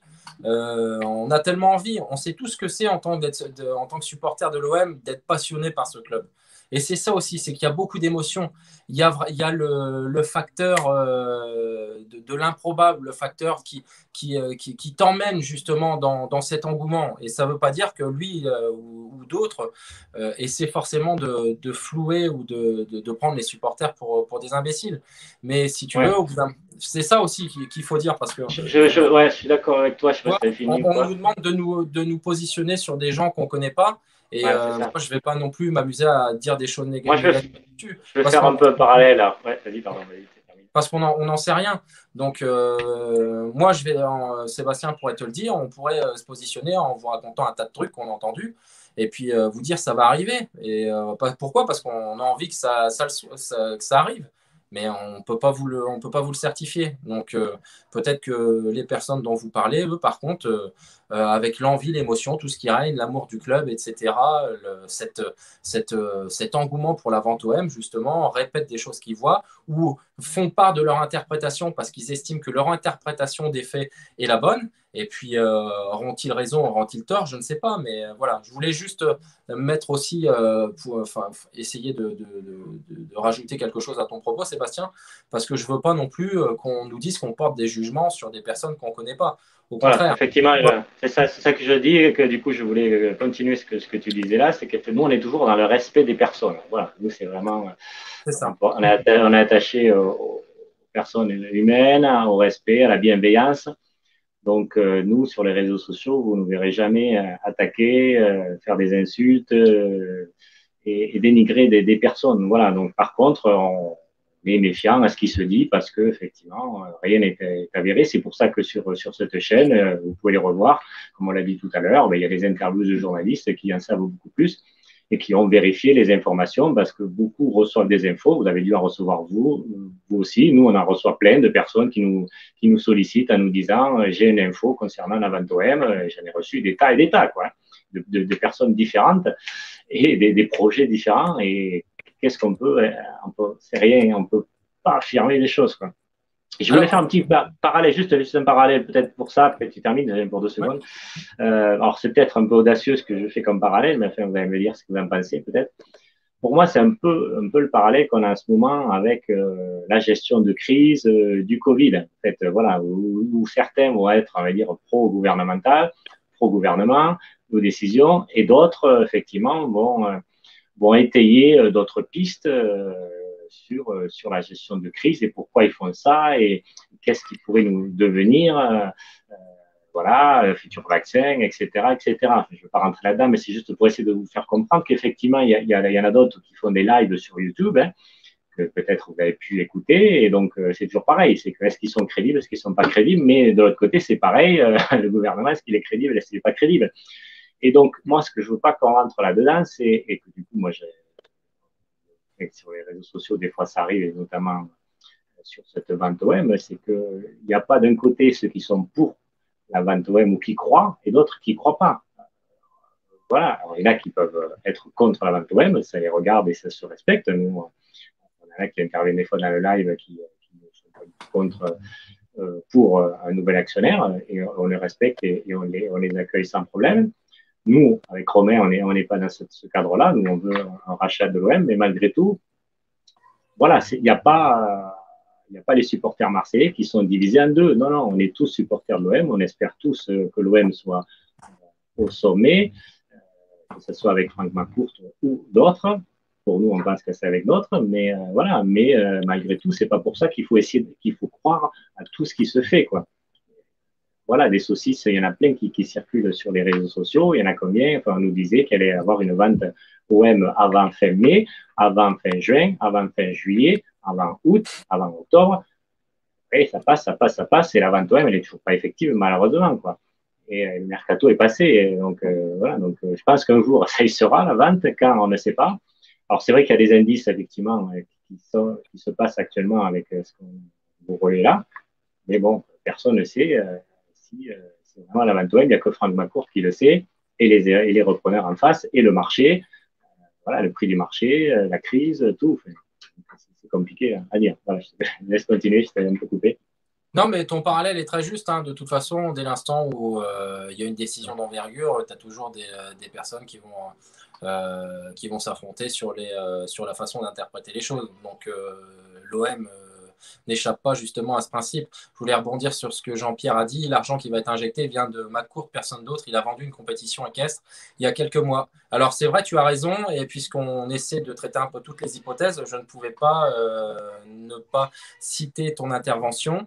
Maintenant, je ne sais, je connais pas j'ai vu cette information aussi, mais je ne connais pas le montant de la compétition et qu'est-ce qu'il a vendu. Je ne sais pas si c'était important ou Pas pas. si c'était pas 5 millions, hein, ou c'était peut-être sa maison, je ne sais plus. Bon, C'est possible. même. Alors, si tu as Je sais l'info, qu'il y avait n'hésite pas à la je mettre sais qu'il y ouais, voilà, dites-le, mais je sais qu'il y que, avait eu 5 millions, il avait récupéré 5 millions. Après. parce que je le vois. Donc, ça peut être aussi cet argent-là qu'il a injecté. Et évidemment, donc, c'est pour ça, se positionner sur une vente certaine, qu'elle soit partielle ou intégrale, c'est impossible à l'heure actuelle. Sauf pour ceux qui sont vraiment dans le secret des dieux, ce qui n'est pas notre cas, et c'est le cas de très peu de personnes. Vous pouvez me croire. Donc, voilà, je ne sais pas, tu voulais dire quelque chose, Sébastien, justement, par rapport à ça? Je regarde un petit peu ce qui se disait dans le chat, un peu pour réagir un peu. J'avais noté d'autres choses qu'on n'a pas dit. Je parlais de Oui, Villemorin tout à il y a... l'heure. Ah, J'en pardon. profite justement. Je dis tout à l'heure, je parlais de Villemorin aussi. Et j'en profite pour dire aussi qu'il me semble qu'il a intégré à une certaine période le conseil de surveillance de l'OM. C'est juste une précision que je voulais donner parce que c'est un personnage important et je pense que si ça bouge, on aura certainement les choses avanceront certainement de son côté, puisqu'il a l'air vraiment d'être partie intégrante des négociations s'il y a, et pas forcément que des négociations, aussi de tout ce qui se passe du côté juridique de l'OM, puisqu'on voit que par exemple là c'est lui qui représentait Franck McCourt sur l'Assemblée générale extraordinaire. Voilà, je te repasse la parole, Sébastien, c'était juste pour faire cette précision. Ouais, mais de toute façon, vas-y, on est là pour interagir. Et puis, note, pendant que j'interviens sur d'autres vêtements, questions ou remarques que font nos téléspectateurs. J'avais une remarque au début du chat, du début du live, et quelqu'un qui disait ces remarques Diogène, je n'ai pas noté très bien le nom, il se reconnaîtra en tout cas, c'est que les journalistes savent des choses et auront une exclusivité en temps voulu. Alors, ça, c'est vrai que c'est souvent les supporters qui disent beaucoup de choses par rapport à ça, et on l'entend régulièrement, souvent. Alors, moi, je peux vous le dire, parce que comme j'étais journaliste pendant 12 ans, je sais comment ça fonctionne. Alors, après, même, je n'étais pas au niveau de la province ou autre, mais malgré tout, je suivais un club professionnel, un club de rugby de Montauban, où à l'époque, quand j'étais à Dijon, je suivais le club du Dijon Football Club, qui est un DFCO, qui était un national à l'époque et qui était entraîné par un certain Rudy Garcia. Donc, je connais aussi comment ça fonctionne, les médias et autres. Donc, qu'est-ce que je peux dire par rapport à ça? C'est qu'effectivement, il peut y avoir des journalistes qui savent des choses et qui ne disent pas tout. C'est possible, effectivement. Mais malgré tout, je dirais qu'ils attendent d'avoir des informations vérifiées. Voilà. C'est-à-dire qu'ils ont des rumeurs, ils ont des infos, il y a des choses qui se passent et ils ont des intérêts, ils savent qu'il y a des choses, mais malgré tout, ils n'ont pas pu vérifier par deux, trois sources différentes. Vous pouvez voir l'interview qu'on a accordée à Romain Canetti sur cette chaîne, où effectivement, qui en parlait. Lui aussi, là, il a eu des bruits, mais il faut quand même un minimum, c'est le métier de journaliste, de vérifier les sources, parce que sinon, on dit des saucisses. Il y a des médias qui le font, hein. Je ne les citerai pas, mais il y en a certains qui sont dans le sport et qui en mettent régulièrement. Donc, on ne peut pas tout accorder. Donc, ça, c'est chose. Après, il y a des médias on va dire, qui sont institutionnalisés, c'est-à-dire qui, eux, veulent pas raconter des saucisses, justement, qui veulent raconter que de l'officiel, par exemple sur les transferts. Ils vont certes relayer les rumeurs d'agents, mais ils vont pas dire, par exemple, que Giroud va signer à l'Olympique de Marseille, parce que Giroud, ça fait des années qu'il veut pas revenir en France. Donc, ça sert à rien de dire que Giroud va venir à Marseille, il viendra pas à Marseille. C'est évité. Si je me trompe, ben, tant mieux pour nous, mais bon, chaque année, c'est pareil. Mais effectivement, ils peuvent avoir une exclusivité, c'est-à-dire que s'ils ne racontent pas trop de saucisses et qui sont en lien depuis des années, comme RMC, comme la Provence, comme certains suiveurs de l'équipe, comme Mathieu Grégoire, par exemple, qui suit l'OM au quotidien, ben forcément, ils ont créé un relationnel avec le club et donc ils sont plus à même de parler de l'OM de façon sérieuse et donc d'avoir ensuite une exclusivité. Après, ça dépend aussi des propriétaires. Pour Franck McCourt, ça a été totalement différent. Ça a été raconté. C'est que Franck McCourt, Fabrice Lamperti, qui est interviewé, me l'a confirmé. Franck McCourt, il l'a appelé le matin même de la vente, enfin de la négociation exclusive, le 29 août 2016. Il a appelé la Provence et il a appelé l'équipe, Mathieu Grégoire et la Provence. Et pour dire, je veux faire une interview avec vous et la vente se fera cet après-midi. Voilà, c'est lui qui a pris les devants et qui a donné cette info exclusive. Les autres médias n'ont pas été conviés, ils ont été conviés après. Mais ce qui peut arriver aussi, c'est que, par exemple, ce qui se passe avec un média sur 3 lettres, et qui passe à la télé des champions, je n'ai pas envie de les citer tous non plus, parce que c'est de la pub, et qu'ils ont souvent des infos sur le mercato, par exemple, 2 heures avant, avant que ce soit officiel. Voilà, parce qu'effectivement, ce journaliste-là a créé un lien avec Jacques-Henri Hérault, et du coup, on leur donne une petite info 2 heures avant, vous avez la primeur de l'info, et ensuite on le met officiel sur le site. Voilà, ça se passe comme ça. Mais alors, est-ce qu'ils ont une vente OM, elle serait faite, la négociation exclusive, elle serait faite, dites-vous que ça ne va pas prendre des mois, quoi. Si la négociation exclusive a été signée, on va dire aujourd'hui, mais on ne va pas attendre un mois avant de le savoir, quoi. Ça va se savoir de suite. Si vous avez signé, pourquoi vous ne l'annoncez pas? Donc, j'avais vu sur le chat aussi que quelqu'un disait qu'effectivement, s'il y avait un actionnaire majoritaire qui avait mis 132 millions d'euros pour reprendre le club, on le saurait. Alors, on va le savoir très vite, si effectivement c'est le cas. Et en plus, il se ferait connaître. On le ferait connaître. Si Franck McCourt veut qu'un actionnaire minoritaire arrive ou majoritaire qui met 132 millions pour l'épauler, il va le dire, comme c'était le cas avec Lyon, quand Pathé avait mis 100 millions d'euros, je ne sais plus combien, au club, ou à Nice, il y a eu les Chinois qui est arrivé. Voilà, donc ça va se savoir. Donc, si c'est un nouvel actionnaire à ce moment-là, ça sera. Si c'est par contre du groupe Guggenheim et Franck McCourt, ça sera pas forcément, quoi. C'est ce que je voulais dire. Je ne sais pas si vous voulez revenir sur ça ou autre chose. Non, justement, je t'entendais parler de... je t'entendais parler de médias, justement. On arrive en fin d'année. Je pense qu'on peut passer à notre dernière partie sur la personnalité de Mourad Boudjelal, puisque lui aussi a alimenté les rumeurs. Bonne transition. Voilà, ces derniers jours, ces dernières semaines, ces derniers mois. Donc, il a l'air très attaché à un hypothétique projet d'acquisition de l'OM, puisque c'était le cas avec Ajroudi. Je pense que ce n'est pas forcément d'actualité aujourd'hui. Vous avez tous vu qu'il a sorti un livre, justement, enfin qu'il va sortir un livre. Ouais, c'est ça. Et donc, il est revenu très récemment sur, donc ça devait être hier ou avant-hier, sur une émission, en laissant supposer qu'il y allait avoir de l'avancement dans ses projets personnels, enfin, c'est pas surtout ses projets professionnels, sans savoir vraiment, justement, sans se positionner. Il a expliqué justement qu'il pouvait dire des choses, mais qu'il les dirait hors antenne. Donc, c'était sur les grandes gueules, si je ne dis pas de bêtises. Oui, c'est ça, il intervient régulièrement sur les grandes gueules. Voilà, c'était important de conclure avec Mourad Boudjelal, parce que même si, à mon sens, si jamais, je mets toujours des si parce qu'il faut toujours rester dans les suppositions, si jamais lorsqu'il est arrivé, il y avait déjà des négociations avec quelqu'un d'autre et qu'il était déjà trop tard, c'est certainement terminé pour lui à l'heure actuelle, sauf si justement il a réussi à rentrer dans le projet de la personne qui pouvait être là à ce moment-là.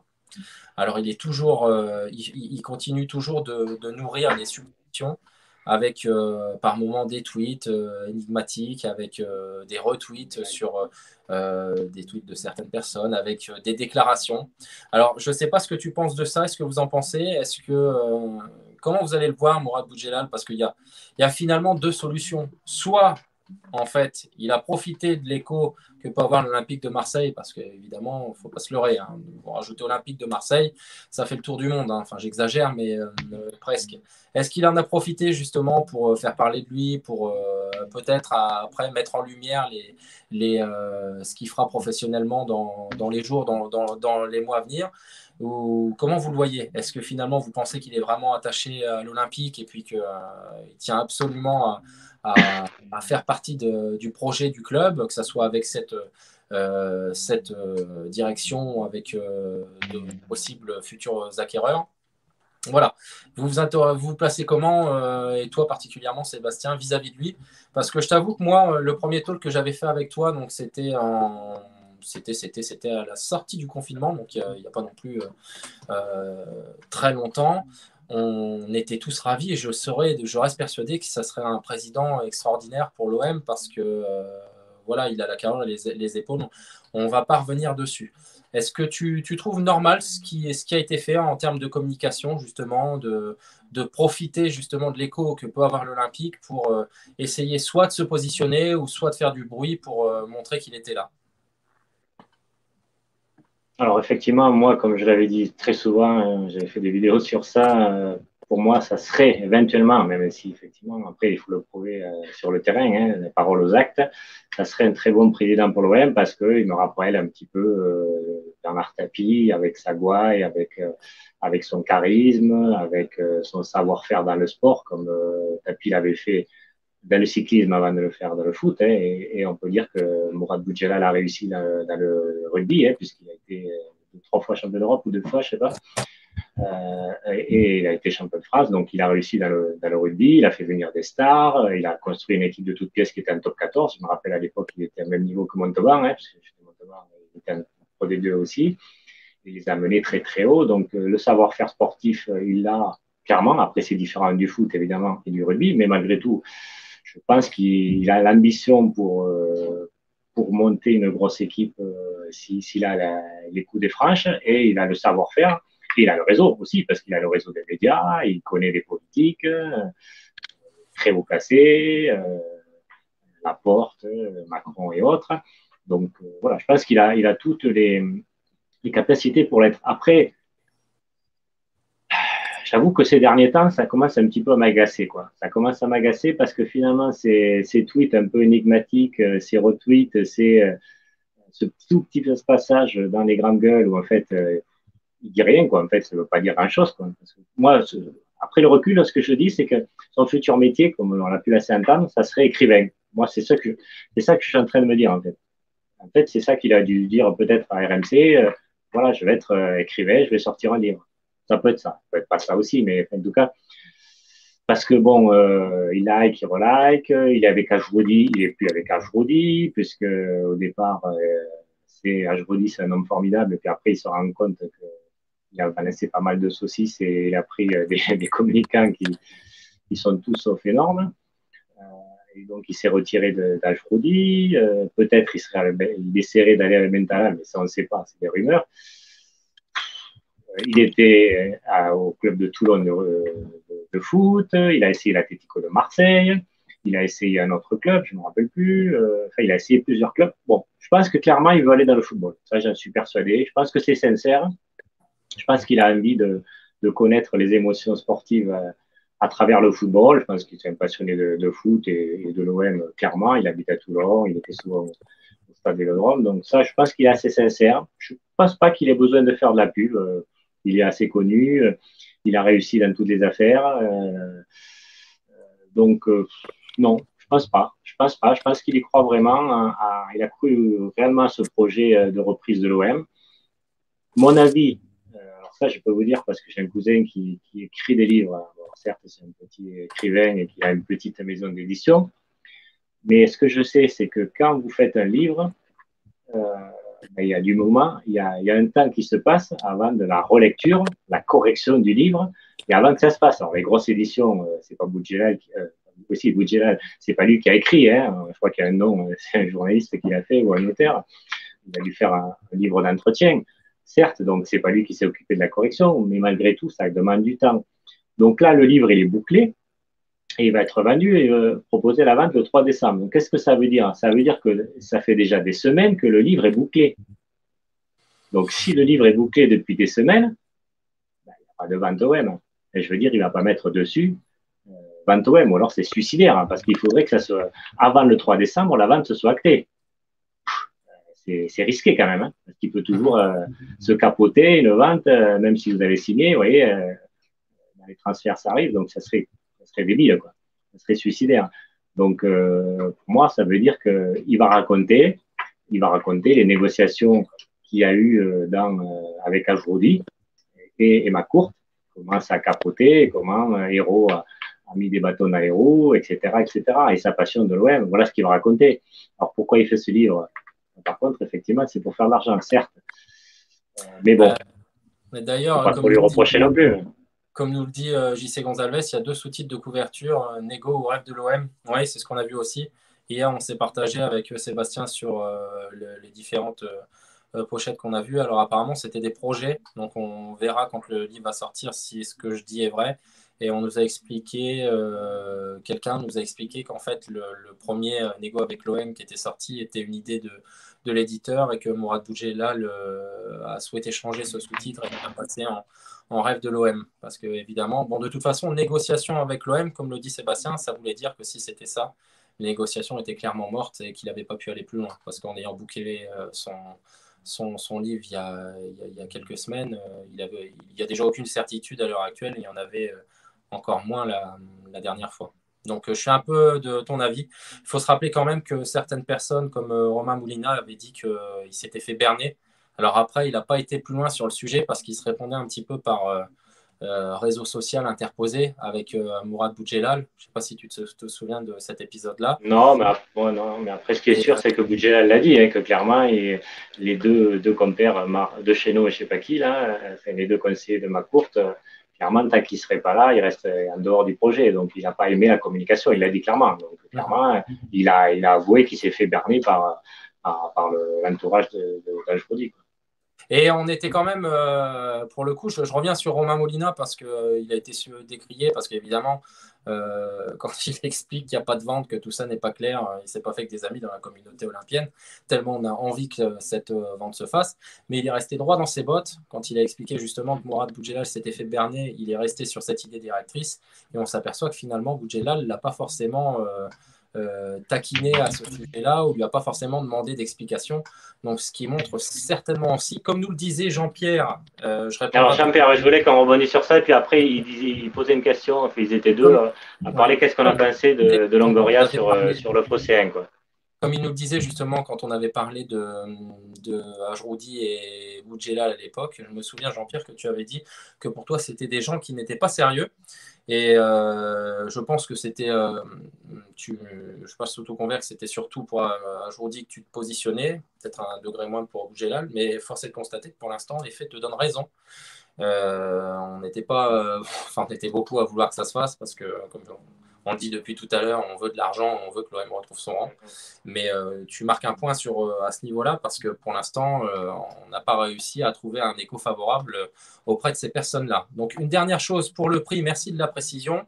Donc, le montant de la vente dont on parlait tout à l'heure de Franck McCourt est de 180 millions d'euros. Alors, même s'il a quand même perdu beaucoup d'argent puisqu'il était milliardaire et il ne l'est plus, ça laisse aussi entendre qu'il y a une hypothèse qui lui permettrait de réinjecter de l'argent, comme tu le disais tout à l'heure, puisqu'il a fait une vente quand même conséquente. Voilà, qu'est-ce que tu voulais dire Ouais, ben, je voulais qu'on rebondisse sur effectivement la question justement de Jean-Pierre, hein, sur Pablo Longoria. Donc, il nous demande qu'est-ce qu'on a pensé de l'interview de Pablo Longoria. Alors, je ne sais pas si vous avez vu la troisième question, c'est moi qui l'ai posée. Il a complètement botté en touche. Bon, j'étais un peu provoque à ma question, je savais qu'ils n'allaient pas y répondre. Mais enfin, déjà, je ne pensais pas qu'elle allait passer. Je lui avais posé une question un peu provoque. S'il y a un rachat, s'il y a un nouveau repreneur, est-ce que vous resterez toujours directeur sportif? Bon, déjà, Romain Canuti a déjà éludé ma question, puis après, il a complètement botté en touche. Bon, bref. Mais pour parler de cette question, mais surtout de l'ensemble de l'interview, moi j'ai trouvé qu'il était très, très, très langue de bois, quoi. C'est que c'était vraiment du politiquement correct. Alors après, voilà, il est très bon. On en dit moins possible pour éviter que les prix flambent autant quand on achète qu'on vend. Mais bon, alors après, ce qu'il dit effectivement sur l'exigence qu'il a envers les joueurs, il a l'air très méthodique. Effectivement, c'est très méthodique, c'est très rassurant. Il est dans l'anticipation. Il va anticiper 2 ans avant la fin du contrat de Camara, par exemple, de voir si c'est possible de le prolonger, d'essayer de gagner un petit peu de sous, même si c'est très peu. voilà, par rapport à Lopez, où on sait que c'est très peu. Je ne sais pas si c'est 1,5 million d'euros ou de 3 millions, je ne sais plus exactement le chiffre, pour la vente de Maxime Lopez si l'option d'achat est activée. Donc voilà, mais il préfère gagner un petit peu que rien du tout. Donc moi, je le trouve très sérieux, effectivement, très sérieux, très compétent, bien organisé, avec une vision d'ensemble, une vision à long terme du club du projet qu'il veut mettre en place. Donc je le trouve très cohérent. Mais après, pour toutes les questions qui ont été posées par à la fois les journalistes et surtout les supporters, il a complètement botté en touche. Quoi. Voilà, est-ce que vous allez prendre un buteur? Oui, on est là toujours pour renforcer l'équipe. Voilà, si on a l'opportunité, on la renforcera, mais c'est pas sûr que Benedetto est là, il est très bon. Enfin, après, c'est de la com, quoi. Après, on est tellement saoulé par la com qu'il y a de façon générale dans la société, sur la politique, le sport ou autre, que c'est un peu fatigant. Moi, j'ai passé l'émission, je m'attendais à autre chose, quoi. Donc, assez déçu par cette Après, émission. Après, le problème, Sébastien, c'est que, alors, juste pour moi aussi, Pablo, en plus, c'est le prénom de mon fils, donc Pablo Longoria, moi, Moi, j'adhère c'est complètement. Romain, mon fils. J'en ai deux, mais Décidément. Romain et Thomas. J'adhère complètement. Alors, déjà parce qu'il a une idée directrice, il sait où il va, il a un plan de carrière, il sait ce qu'il veut pour l'OM. Et j'ai envie de te répondre, Jean-Pierre, que ça fait du bien d'avoir un directeur sportif à l'OM. Parce que celui qu'on avait avant, l'image que j'ai de lui, c'est l'image qu'on a vue partout sur les réseaux sociaux, affalé sur un canapé avec un oreiller en train de faire la sieste. Donc Zubizarreta, je me suis toujours demandé où il allait. Et là, même si effectivement il a fait un peu de langue de bois dans son interview, Pablo Longoria, il ne pourrait pas trop non plus se prononcer parce que tout ce qu'il va dire avec les événements qu'il y a actuellement, de toute façon, vont être sujets à interprétation. Parce que s'il commence à t'expliquer qu'il est sur un buteur à 25 millions et puis comment dirais-je, un arrière droit à 15, tout le monde va encore commencer à dire mais d'où vient cet argent? Puisque c'est Clairement. bon, voilà. Donc il ne peut pas trop donner de nom. Par contre, ce qui est intéressant, c'est que lui, il parle de profil, que voilà, il a des idées de jeu. Alors, il a expliqué aussi que pour lui, André Villas-Boas c'était l'homme de la situation et qu'il aimerait bien le voir continuer à l'OM. Bon, alors, vous me direz, il peut difficilement se positionner en disant non, l'entraîneur, je ne suis pas du tout d'accord avec sa vision des choses et on va le remplacer à la fin de la saison. Il ne pourrait pas dire ça. Mais moi, qui est donc juste pour faire un parallèle, donc qui aime beaucoup André Villas-Boas, mais qui souhaiterait qu'à la fin de l'année, justement, on passe sur un autre cycle et justement avec un entraîneur proposé par Pablo Longoria pour qu'il y ait vraiment une alchimie entre les deux. Je trouve vraiment cette trouvaille intéressante. C'est à mettre au crédit de la direction dans sa globalité parce que je ne sais pas qui a eu l'idée de conseiller l'arrivée de Pablo Longoria qui était, pour la petite histoire et faire le parallèle avec l'émission, pressenti pour être à Newcastle avec l'arrivée du PIF. On verra ce qui se passera à l'OM dans les mois à venir. Mais quoi qu'il en soit, il a l'air de travailler, d'anticiper. Et ça fait clairement du bien d'avoir une politique sportive à l'OM parce que j'ai l'impression que depuis les années tapis et l'émission qu'on a faite aussi, Sébastien, on n'a pas eu d'énormes directeurs sportifs. Hein. Donc, non, On ça vous fait invite vraiment à regarder les 3 émissions. Je vais peut-être mettre l'intégrale, ça peut-être fera l'homme, mais regardez les 3 émissions qu'on a faites sur tapis. Vous apprendrez plein de choses et ça vous fera penser à l'époque actuelle et comment est géré le club, quoi, ou mal Alors, géré. Certains le pensent. tout à fait. Alors, Benoni Julien qui me met Laurent Blanc. Alors, je te répondrai que si Laurent Blanc est une idée de Pablo Longoria et que ça va parfaitement avec sa philosophie de jeu et ses principes, oui. Par contre, je te dirais non si les deux personnes s'opposent clairement. Et on sait quand même que Laurent Blanc, c'est une personnalité atypique. Et donc, il a ses partisans et ses détracteurs. Donc, il faut prendre quand même ça en considération. Bon, ça reste un grand entraîneur, il n'y a rien à dire, même si moi je me serais bien passé de le voir signer dans le club qui officie dans la capitale, parce que j'ai toujours du mal à dire leur nom. En plus, comme on a dit que les insultes étaient interdites, Non, non, non, pas d'insulte. je préfère le dire comme ça. Mais c'est toujours ça. Alors, c'est de 78. Oui, avec quel budget? Alors, avec quel budget? C'est la première question qu'on avait, sur laquelle on s'était interrogé à sa venue, parce que Moi, justement, j'avais interpellé Fabrice Lamperti, que tu citais tout à l'heure, parce que dès qu'il est arrivé, évidemment, comme beaucoup de personnes, je me suis emballé en me disant il était pressenti pour être à Newcastle, il a une bonne connaissance des joueurs en première ligue, c'est quelqu'un qui travaille avec un portefeuille. Et Fabrice Lamperti m'a expliqué que non, c'était vraiment donc déjà quelqu'un qui vient du scouting, qui connaissait très bien la Ligue 1, qui connaissait très bien les joueurs de formation, voire de post-formation, et qu'il était capable aussi de travailler sans forcément beaucoup d'argent. Alors le choix Pablo Longoria, évidemment, est encore un choix qui peut permettre de monter des hypothèses et puis Ouais, alors après bon, il y avait plein de supporters ou d'insiders, on va dire, qui disaient que voilà, pas, les nouveaux acheteurs et les as saoudiens ont mis en place Pablo Longoria sans être dans le club. Expliquez-moi comment on fait quand on n'est pas dans le club pour mettre quelqu'un en place. Et que si au bout de 3 mois, le rachat n'était pas effectif, il partirait. Ouais. Faut c'est de constater que ça fait 3 mois et qu'il est toujours en place et qu'il n'y a toujours pas de rachat. Donc voilà, chaque Henriot l'a suffisamment critiqué sur ça, pour ça, et Franck McCourt aussi. Enfin, a priori, c'est plus McCourt qui a décidé, puisqu'il avait nommé un cabinet d'avocats, je crois, pour recruter le directeur du football. Mais bon, ils ont le droit aussi de faire une bonne, bonne décision parmi d'autres mauvaises. Hein. Donc voilà, ça peut arriver. Ils ont pris un bon. Mais écoutez, tant mieux pour nous. Il y a un bon entraîneur, il y a un bon directeur sportif. Il ne manque plus qu'un bon directeur sportif et un actionnaire qui met un peu plus d'argent. Pourquoi pas?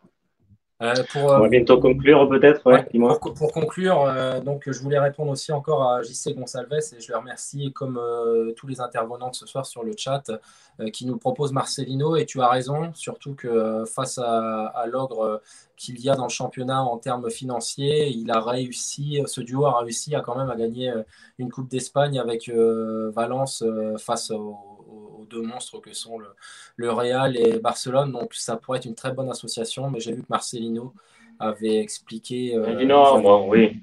qu'il y avait un bon Après, il y a des bons choix, mais ça, on n'y est pas encore. Ça, on pourra faire plus tard. Voilà, Exactement. si la saison prochaine, il n'y a plus AVB, si un repreneur, enfin voilà, évidemment, on pourra refaire le débat. Pour l'instant, on ne peut pas le faire, c'est pas utile. Il y en a plein de bons choix. Ça peut être Heinze, ça peut être Laurent Blanc, ça peut être Marcelino, ça peut être Galtier, ça peut être d'autres. Il y en a plein de bons entraîneurs et voilà, des entraîneurs offensifs. En tout cas, voilà. Mais voilà. On n'avait pas prévu de faire plus d'une heure. On a fait 1 heure et demie parce qu'en plus, vous avez été nombreux à intervenir et ça nous a permis de rebondir sur pas mal de choses. David Brisset, je crois qu'on ne t'a pas cité. Tu nous dis la vente doit être actée pour début décembre 2020. Eh bien, écoute, j'espère que tu as raison. Par contre, pas Leonardo, directeur sportif, non? Voilà. Je vois qu'il met ça. Autant, par contre, avec Sébastien, on a expliqué que justement, nous étions des personnes qui n'ont pas donné des versions farfelues ou alors des informations qui n'étaient pas pertinentes. Autant, je peux vous assurer qu'on espère qu'une seule chose, c'est que le club soit vendu et vendu à un actionnaire qui ait les reins solides. En tout cas, j'espère que cette émission vous a plu. J'ai été content de partager cette émission encore avec toi, Sébastien. Si vous êtes satisfait, vous pouvez toujours mettre le pouce qui fait plaisir. Ouais, j'allais d'ailleurs, j'ai 2 choses à dire avant qu'on termine. Voilà, je te laisse la parole, Sébastien. Voilà, donc effectivement, n'hésitez pas à vous abonner à cette chaîne pour vous montrer un peu que vous êtes d'accord avec ce qu'on fait, que ça vous plaît. N'hésitez pas à nous faire des commentaires pour savoir ce que vous, comme sujet, vous voulez faire. Éventuellement, si vous voulez participer à un prochain live, écoutez, on discute d'abord en message privé et on voit ce que vous pouvez apporter sur les prochains lives. Et je pense qu'on peut quasiment le dire maintenant. On fera sûrement un live jeudi. A priori, hein, jeudi soir, au lendemain de la Ligue des Champions. On n'en a pas parlé d'avant Porto. Enfin, en même temps, on ne peut pas dire grand-chose, on n'a pas joué. Donc, bon, on ne peut pas dire grand-chose, que Dimitri peut-être a perdu du poids. Bon, enfin, voilà, on verra ça au moment sur le terrain. Mais voilà, donc on vous dit sûrement, donc voilà, l'heure entre 17h et entre 17h30, on va dire à peu près, et 17h45, le prochain live, ça sera à peu près ça. On vous le remettra sur les réseaux sociaux. Donc, merci à vous d'être venu, d'avoir participé avec le chat, c'est intéressant. Si on a oublié quelques-uns, qui nous s'en excusent et qui nous envoient un message privé, comme ça on pourra le remettre sur le prochain live. Voilà, merci à Alors, vous et à tous. Oui, dis-moi. excuse-moi Sébastien, mais si vous avez justement Twitter ou Facebook, moi vous pouvez me retrouver sous le nom de Massilia Mars et Sébastien, toi c'est sous ton nom, Sébastien Vive avec un S. Alors, c'est Sébastien Vive sur Facebook et c'est Trade Union 82, mais vous tapez Sébastien Vive sur Twitter, vous allez me trouver. J'écris Força OMTV, donc c'est aussi sur mon bando de Twitter. Voilà, merci voilà. à vous. Bonne soirée, merci de nous Merci à vous. Merci à vous. À plus tard. Au revoir.